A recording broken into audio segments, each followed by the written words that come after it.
Yo creo que se ha especulado mucho, creo que esto nace con la visita del presidente a Rusia y lógicamente allá hay varios acuerdos que se tuvieron en materia energética, ¿no? No nos olvidemos que nosotros tenemos acá una empresa rusa también que opera un campo en asociación con otras compañías como Total.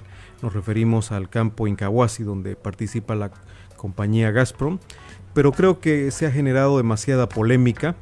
YPFB adquiere combustible, me refiero no petróleo necesariamente, sino diésel, gasolina desde distintas refinerías del mundo. De hecho, nosotros no podríamos en este momento decir si ya llegó inclusive un diésel de origen ruso, porque evidentemente se adquiere este diésel desde refinerías que vienen de Medio Oriente, inclusive de Occidente. En algunos casos inclusive compramos a trailers chilenos, a trailers que están dentro de la región, en fin. Creo que... Hasta de Estados Unidos llegan. Hasta de Estados Unidos. Creo que lo más importante decir es que hay diésel, que esa es la respuesta adecuada. Los demás aspectos logísticos, lógicamente, YPFB es la que se encarga de adquirir a partir de procedimientos como son licitaciones para la provisión de combustible, y a partir de allí las compañías pues están obligadas a cumplir con el aprovisionamiento de combustibles para el país. Quizás la polémica se generó siempre por el tema político, ¿no? Rusia, la guerra en Ucrania, lo que ha dicho Estados Unidos de ciertas sanciones para quienes compren combustible ruso, energía rusa. Quizás por eso vino un poco la susceptibilidad, tal vez, ¿no? Y bueno, en su momento el presidente dijo allá que iban a gestionar acuerdos energéticos con Rusia. No sé si usted nos puede detallar si esos acuerdos, qué implican con Rusia, si estuvo... ¿No viajó usted con el presidente en esa misión? No, porque era un aspecto que estaba vinculado con algunos temas de litio y también con YPFB. Yo me encontraba en ese preciso momento en una reunión que ya había sido programada con el ministro Silveira de Brasil, con la cual tenía también una agenda, y justo estuve presente. Y es más, aquí quiero también anunciar algo importante que va a acontecer los próximos días. El día 9 estará el presidente Lula en el país, para lo cual se prevé una visita también de ministros del área. De hecho, el ministro Silveira, entiendo también que ya está confirmada la presencia de la nueva presidente de Petrobras, que sería la primera visita por lo menos dentro de los últimos 15 años o algo así, de un presidente Petrobras a nuestro país. Estamos coordinando. ¿El ministro de Hidrocarburos también viene? Viene el ministro de Minas y Energía, Alexander Silveira, con viceministros, porque tenemos que firmar algunos acuerdos importantes en términos energéticos para dar concreción a una agenda que le iniciamos el año pasado.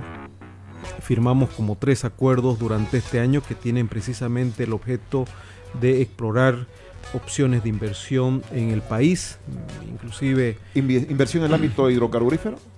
Inversiones en el ámbito hidrocarburífero, inversiones también en la industria de los fertilizantes. La urea. Es un aspecto que se está trabajando y que los equipos técnicos de los países están hoy por hoy desarrollando todos los instrumentos, ¿no es cierto?, que esperemos que se logren firmar estos días, aprovechando que el presidente Ignacio Lula estaría en el país. Eso es importante destacar porque es una visita, creo, importante. Entendemos que esta semana se ha aprobado también en el Senado la adhesión de Bolivia al Mercosur. Entonces son, creo que también señales muy importantes de un gobierno amigo respecto a toda la industria, principalmente energética, y seguramente habrán otros ámbitos de cooperación que se estarán analizando, que se estarán intercambiando en función a toda la delegación que se viene, y que con el presidente Luis Arce será motivo de analizar estos temas aquí en la ciudad de Santa Cruz. Ministro, Brasil y Argentina son los principales mercados del gas boliviano. Y bueno, con Argentina se concluye el contrato, si no me equivoco, en septiembre, pero se ha hablado de la posibilidad de de alquilar el gasoducto boliviano para que se transporte gas argentino a Brasil. ¿Esto es así o no? En realidad el contrato como tal finalizaba en junio, Sí. de hecho y se amplió unos meses más con una adenda que se ha suscrito con YPFB para suministro de gas, y hoy YPFB está suministrando poco más de 3 millones de metros cúbicos aproximadamente hacia el lado argentino.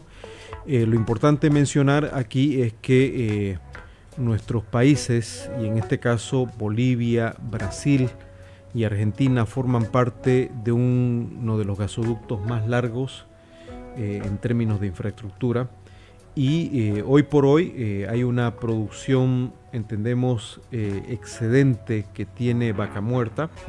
Esa producción excedente evidentemente le permite a Argentina también posibilitar exportaciones de gas. Pero todos estos aspectos también forman parte del análisis que hay que hacer, porque al igual que la industria del gas en Bolivia, el económico de toda esta iniciativa de exportar de gas de Argentina tiene que verse también, primero porque se cuenta con la infraestructura, que ese es un elemento ya importante, tener la vía de transporte del gas.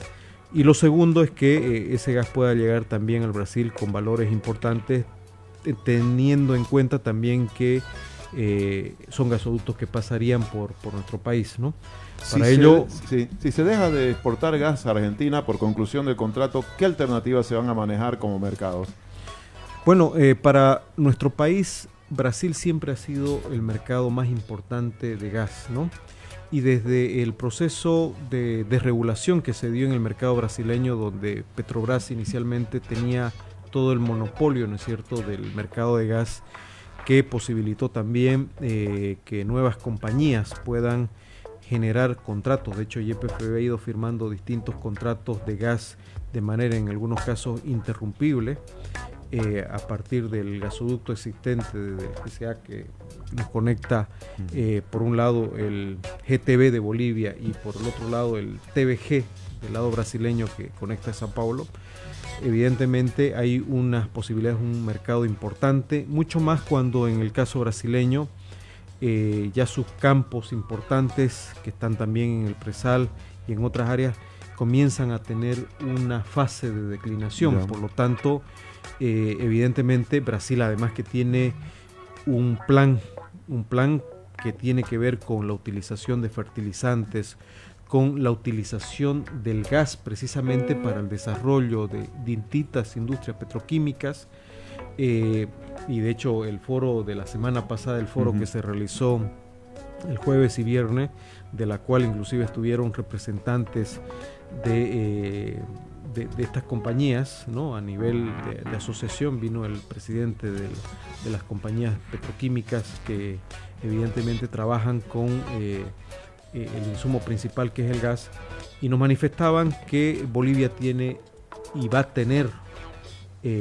oportunidades importantes dentro del mercado brasileño, primero porque está cerca y segundo que puede llegar con un precio competitivo, ¿no?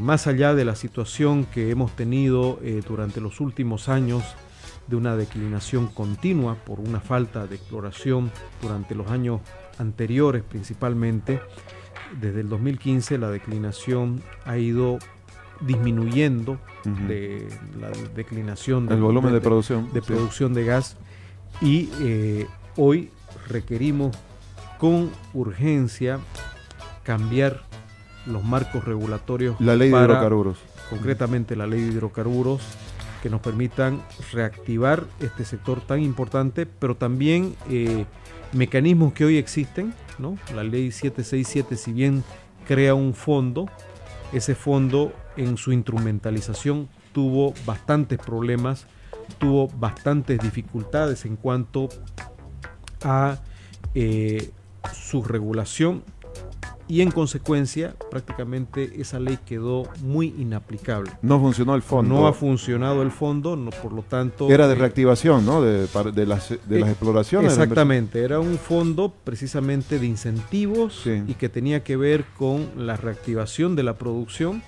Inclusive se hablaba de la posibilidad de incrementar líquidos, algo que no sucedió. ¿No se lo invirtió ese fondo? En realidad sí hubo una inversión, pero fue bastante limitada. Porque si haya sido evidentemente productivo y estuviéramos... Sí, porque eran recursos de las gobernaciones inclusive, ¿no? Aportes de ahí, ¿o no? Claro, se llegó a generar algo así como $500 millones que se acumuló en el fondo, pero en la práctica el fondo limitó también su campo de actuación. Y esto tiene que ver también con un análisis dentro de la economía de los proyectos, que es justamente lo que hemos debatido los días jueves y viernes que se dio este espacio para discutir, analizar y presentar inclusive la propuesta de políticas que hemos desarrollado dentro del gobierno nacional con el ministerio y al mismo tiempo generar un intercambio propositivo, ¿no? Porque lo más difícil a veces es construir y eso ha sido posible gracias a la participación de distintos actores. Nos referimos a representantes inclusive de gobernaciones, alcaldías, representantes de la Asamblea Legislativa, con la propia Cámara que aglutina a las empresas operadoras, Cámara de Hidrocarburos, ¿no? La Cámara Boliviana de Hidrocarburos.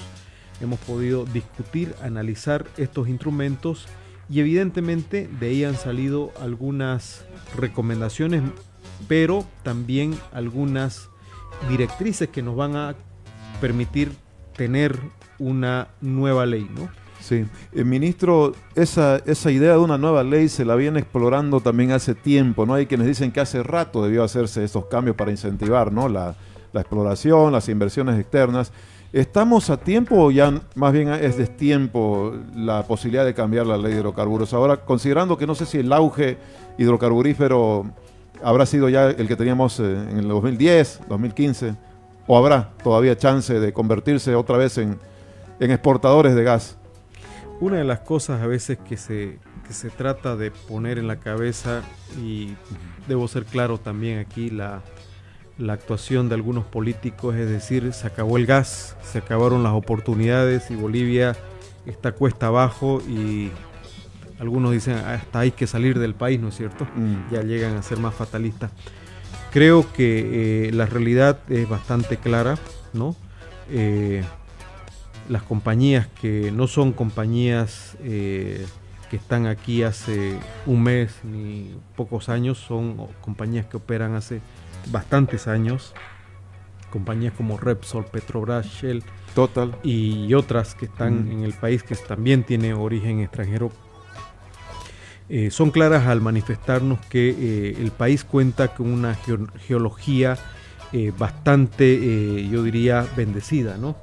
Bendecida por Dios, por la naturaleza, y evidentemente o sea, tienen interés todavía. Hay interés, el gas también existe, es decir, todos los estudios y toda la información que se cuenta en cuanto a la estructura del gas, tanto en el subandino como las nuevas estructuras que hoy se están avanzando, como en el caso de todo lo que es Madre de Dios y todo lo que es la llanura veniana, los proyectos inclusive que ejecuta YPF como Mayaya, que han dado o que están dando resultados bastante optimistas respecto al recurso, nos indican de que tenemos ahí el recurso, pero no sirve el recurso si no se lo explota, si no se lo explora, si no se lo produce. ¿Por qué no hubo, ministro, esa dinámica? ¿Fue la propia ley de hidrocarburos la que limitó inversiones de las empresas que está usted mencionando?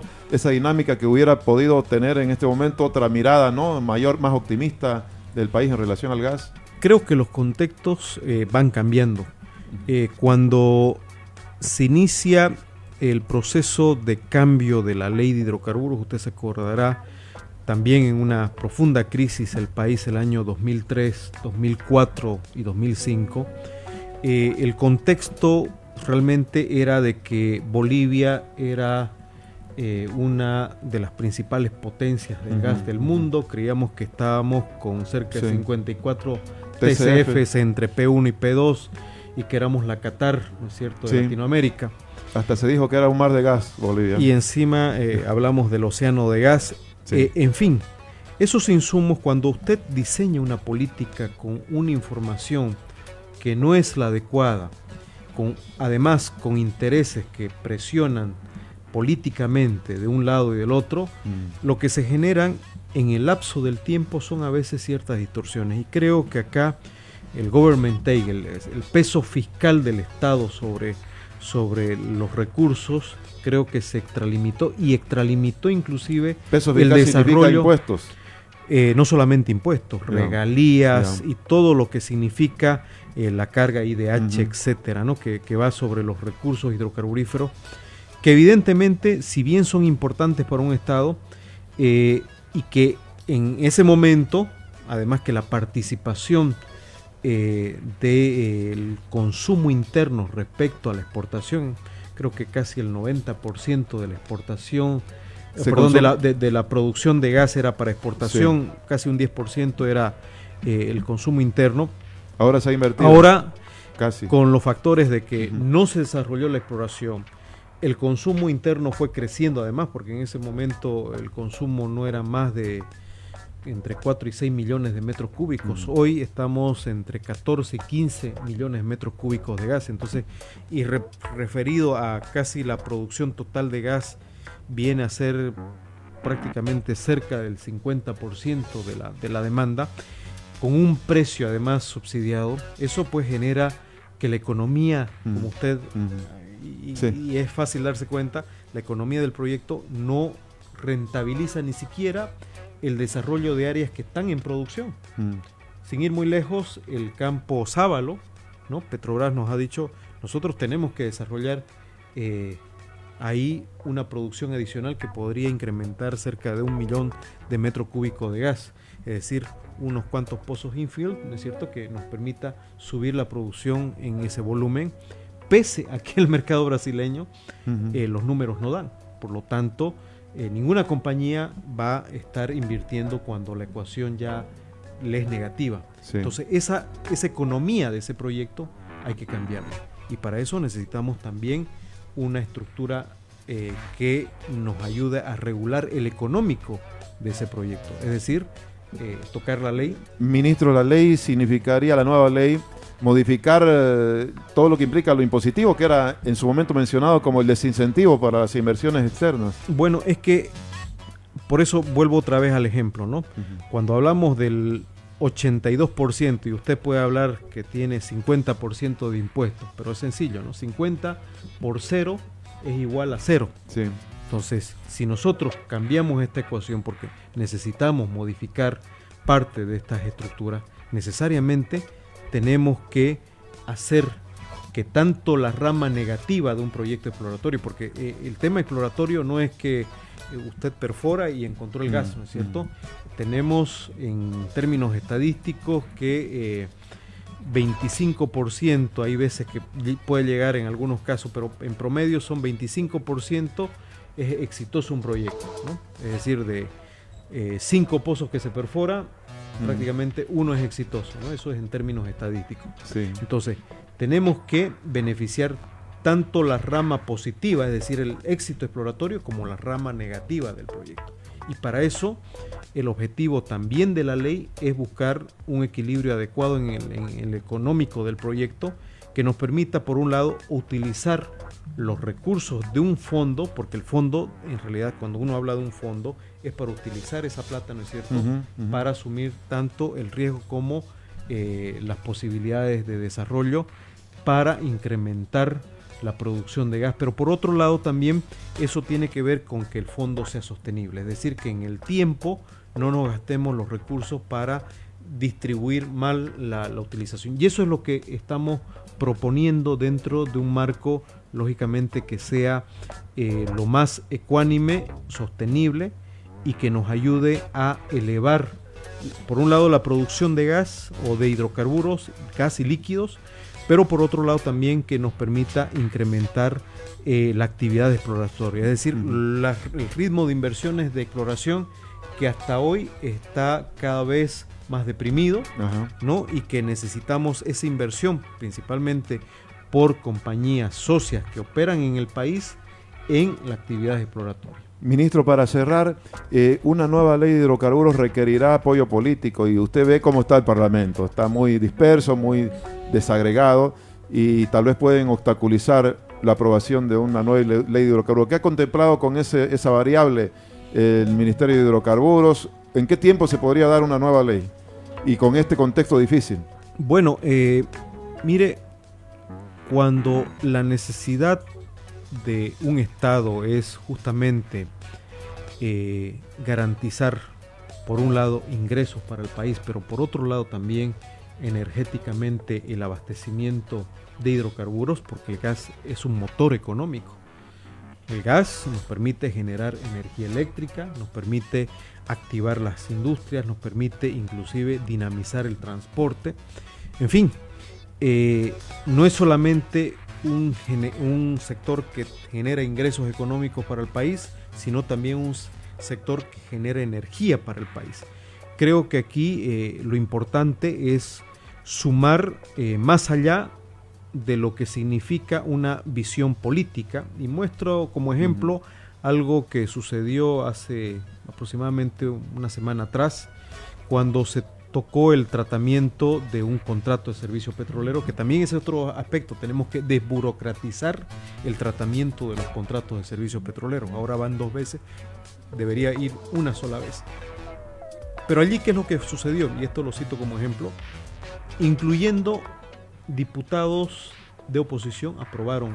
Este proyecto de norma, porque creo que la responsabilidad no es solamente del Ejecutivo, no es solamente de YPFB, de las empresas operadoras, sino es del conjunto de la sociedad civil. Finalmente, creemos que, por ejemplo, el éxito de este foro que se realizó la semana pasada ha tenido no solamente el apoyo del sector como tal, sino que hemos tenido la participación de aproximadamente, durante los 2 días, 400 representantes entre autoridades que vienen de gobernaciones, municipios, comisiones de la Asamblea Legislativa, para profundizar el tratamiento de estas propuestas. Sí.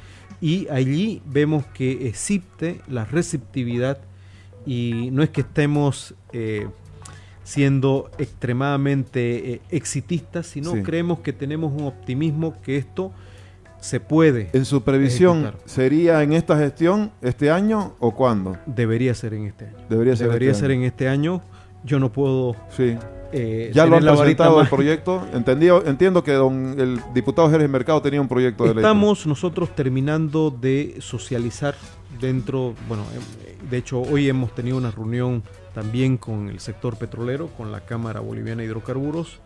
Hemos tenido ya algunas reuniones con algunas comisiones, pero hay que ir continuando el desarrollo. Es decir, si queremos que esto avance, hay que conversar, pero también hay que entender la situación. Y creemos que esto es importante, estratégico, y son soluciones que nos van a permitir ese desarrollo de largo plazo. Ese planteamiento de la política estratégica energética con una visión de más de 25 años, que es hacia el 2050, solamente es posible si tenemos marcos regulatorios que visualicen también con visión de futuro, porque si no, ir a mentirle al país, de decirle con un decreto voy a solucionar este problema, no estamos siendo sinceros.